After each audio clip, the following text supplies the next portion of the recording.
Bonjour tout le monde. Alors, la dernière fois, nous avons terminé le premier point de notre troisième chapitre concernant le principe de la méthode des centres d'analyse. Nous avons vu quelle est la différence entre les centres principaux et les centres auxiliaires. Nous avons fait la distinction également entre la répartition primaire et la répartition secondaire.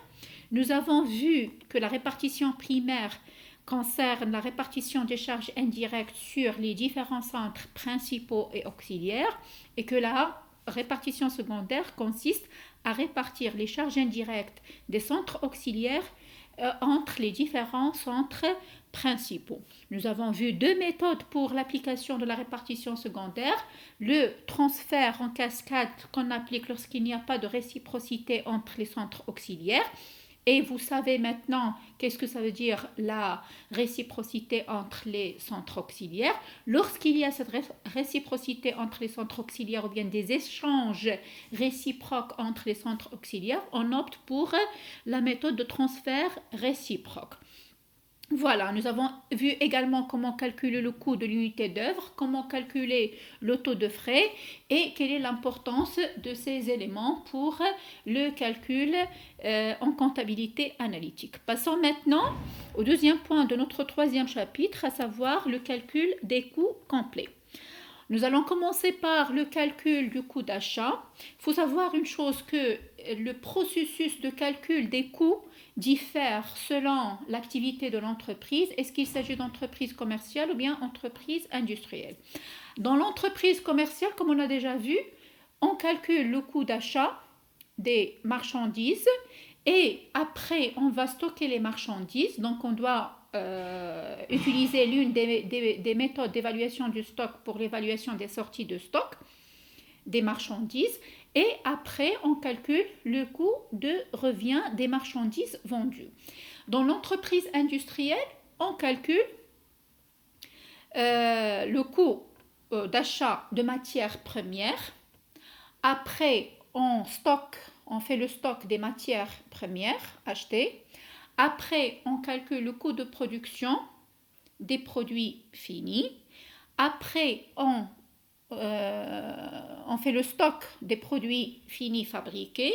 Et après, on calcule le coût de revient, ou bien on stocke d'abord les produits finis fabriqués et enfin, on calcule le coût de revient des produits finis vendus.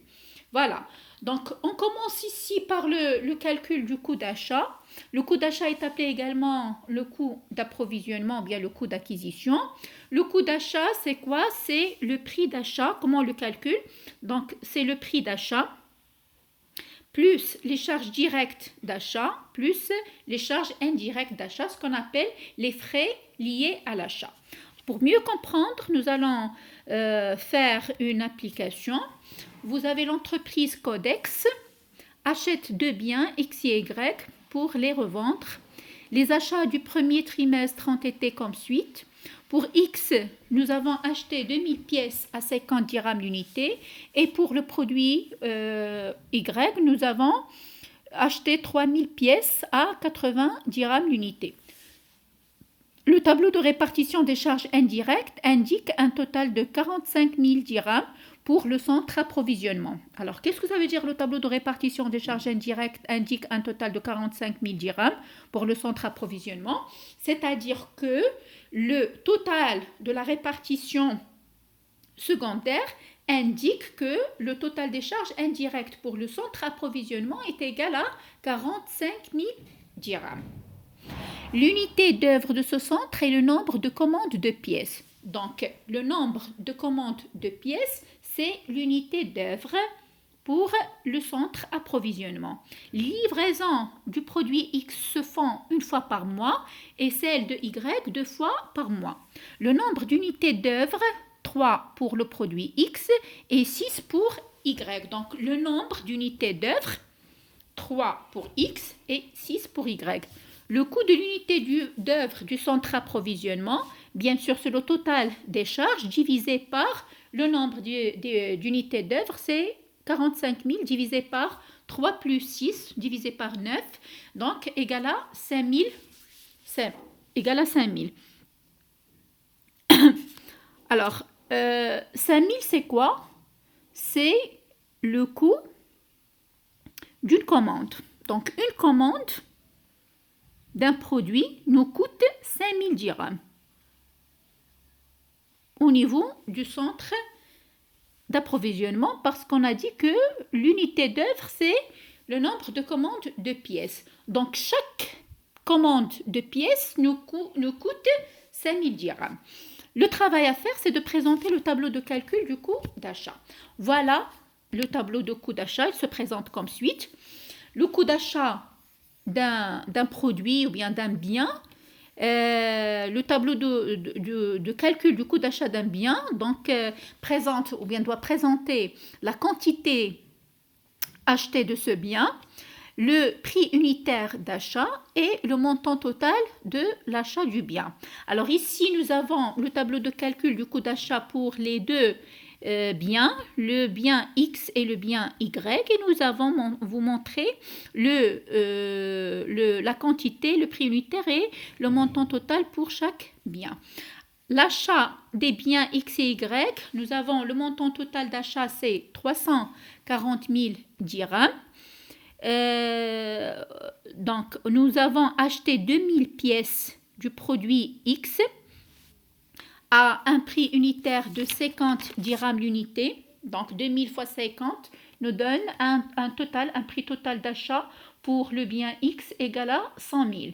Pour le prix d'achat du bien Y, c'est 3000. On a acheté 3000 pièces à 80 dirhams l'unité. Donc, un prix total d'achat égal à 240 000 dirhams. Donc, 3000 fois 80. Pour le centre d'approvisionnement, on a dit que le total des charges indirectes du centre d'approvisionnement est égal à 45 000 dirhams. Pour le bien X, on a dit que le coût de l'unité d'œuvre, c'est 5000 et nous avons combien d'unités d'œuvre? Pour le bien X, nous avons 3 commandes, donc 3 unités d'œuvre, 3 fois 5 égale à 15 000 dirhams. C'est-à-dire que les unités d'œuvre concernant le bien X ou bien les commandes du bien X nous ont coûté 15 000 dirhams. Et les commandes du bien Y, les 6 commandes du bien Y nous ont coûté 30 000 dirhams. 6 fois 5 000 égale à 30 000. Donc, le coût d'achat total, c'est le prix d'achat plus les frais d'achat. Les frais d'achat, c'est les charges indirectes indiquées ici dans le centre d'approvisionnement, 45 000. Donc, c'est 340 000 plus 45 000 égale à 385 000. Le coût d'achat unitaire, c'est-à-dire pour le coût d'achat d'abord pour le bien X, c'est 115 000. On a acheté 2000 unités à 100 000 dirhams le prix d'achat plus 15 000 les charges indirectes égale à 115 000. Lorsqu'on divise 115 000 le total par le nombre de pièces achetées, 2000, ça donne le coût unitaire d'achat qui est 57,5. Pour le bien Y, nous avons acheté 3000 pièces du bien Y à 240 000, c'est le prix d'achat. On lui ajoute les charges indirectes, 30 000 dirhams. Donc, un total, ou bien un coût d'achat total pour le bien Y seul égal à 270 000 dirhams. Pour avoir le coût d'achat unitaire pour le bien Y, nous allons diviser le coût d'achat total du bien Y par le nombre de pièces achetées du bien Y. Donc, 270 000 divisé par 3000 égale à 90. Donc voilà le tableau de calcul du coût d'achat pour les biens X et Y. C'est comme ça qu'on présente le tableau du coût d'achat. Passons maintenant au coût de production. Alors, le coût de production, c'est le coût qui intègre l'ensemble des charges relatives aux facteurs dont la mise en œuvre a permis l'obtention d'un produit ou d'un service. Donc, pour calculer le coût de production, nous avons la formule suivante. Le coût de production des produits finis fabriqués égale au coût d'achat des matières premières consommées plus les charges directes de production plus les charges indirectes de production. C'est-à-dire, c'est le coût d'achat des matières consommées plus les frais liés à la production. Et dans les frais de production, on trouve les charges directes et les charges indirectes de production. Donc, on peut mieux comprendre à travers l'application suivante.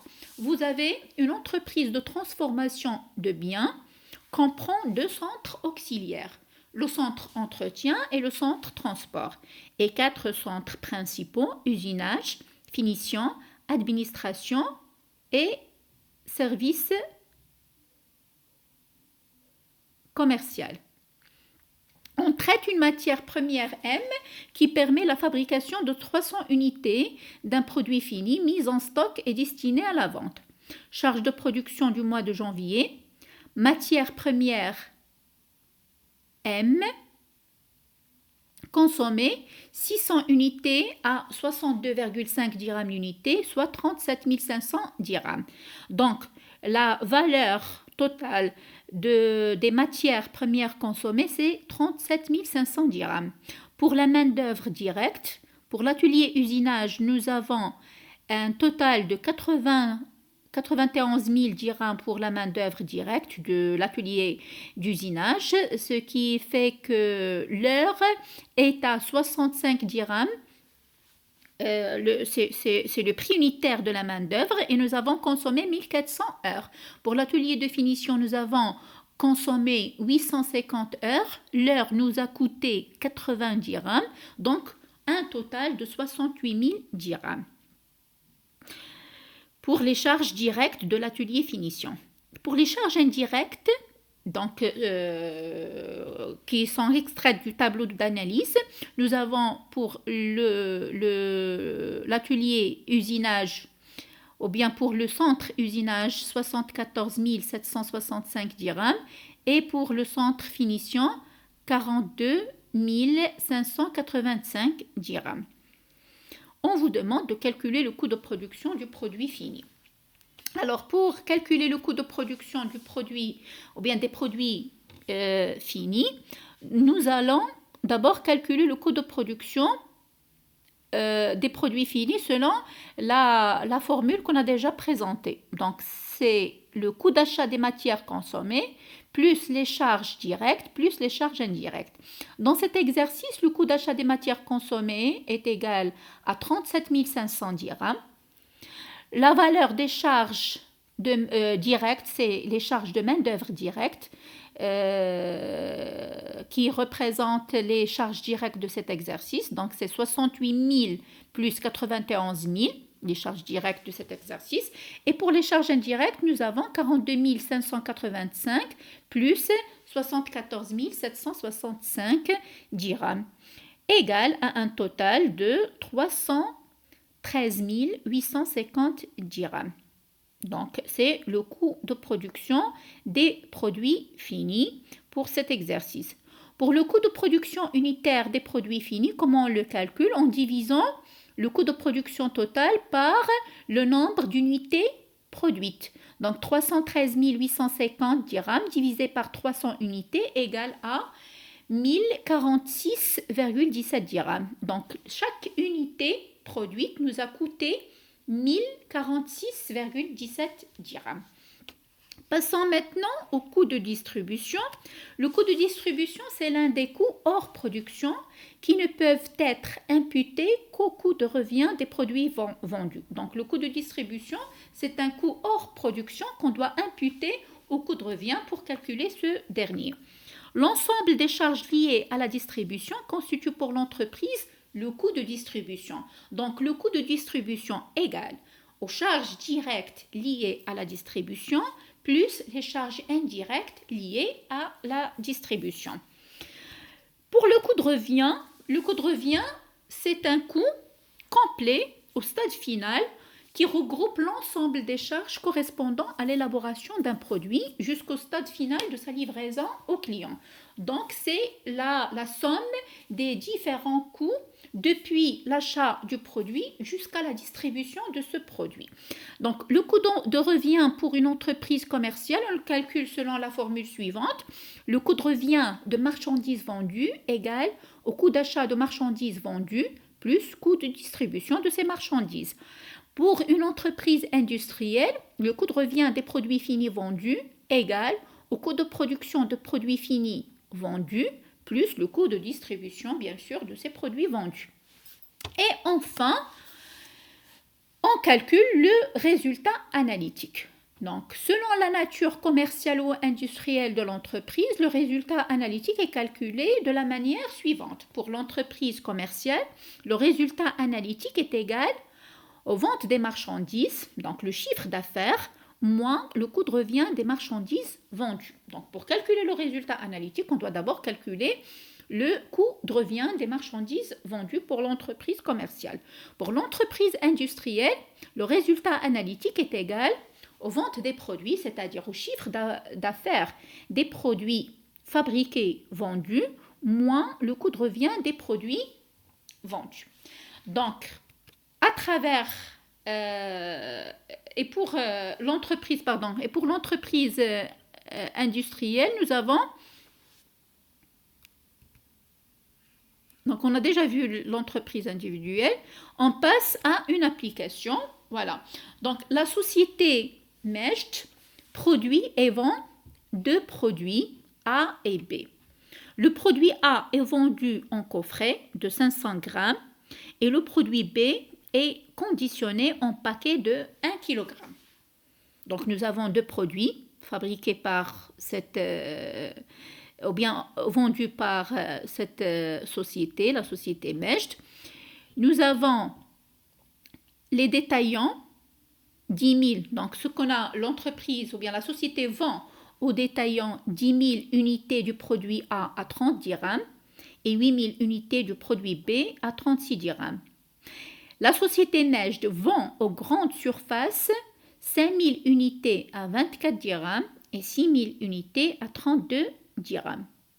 Pour le coût de production unitaire de chaque produit, pour le coût de production du produit A, c'est 22 dirhams, et le coût de production unitaire du produit B, 28 dirhams. Donc, si on a le coût de production unitaire et on veut calculer le coût total, qu'est-ce qu'on fait? On multiplie le coût unitaire par la quantité. D'accord? Donc, l'information suivante, nous avons les consommations d'emballage pour les expéditions emportées sur les montants suivants. Quand est-ce qu'on utilise les emballages ou bien pourquoi on utilise les emballages? Les emballages, on les utilise pour la distribution. Donc, la consommation des emballages ou bien les emballages, c'est parmi les frais ou bien les charges de distribution. Donc, ils permettent de calculer le coût de distribution.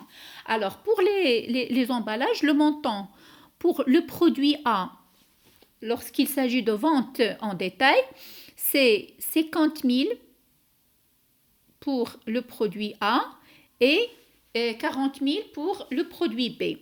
Pour les grandes surfaces, c'est 10 000 pour le produit A et 12 000 pour le produit B. Nous avons également les charges indirectes de distribution qui se présentent sur le tableau suivant. Vous avez les centres auxiliaires, prestations connexes et prestations ou bien gestion du personnel. Et pour les centres principaux, vous avez centre vente détail et centre vente grande surface. Vous avez le total de la répartition primaire. Vous constatez qu'il n'y a pas de réciprocité entre les centres auxiliaires. Donc, vous pouvez utiliser la méthode de transfert en cascade et vous avez les pourcentages de transfert des charges des centres auxiliaires sur les différents centres principaux. Pour l'assiette de frais, le coût pour le centre vente en détail, c'est le coût de production des produits vendus qui constitue l'assiette de frais pour ce centre. Et pour le centre vente grande surface, c'est le coût de production des produits vendus également.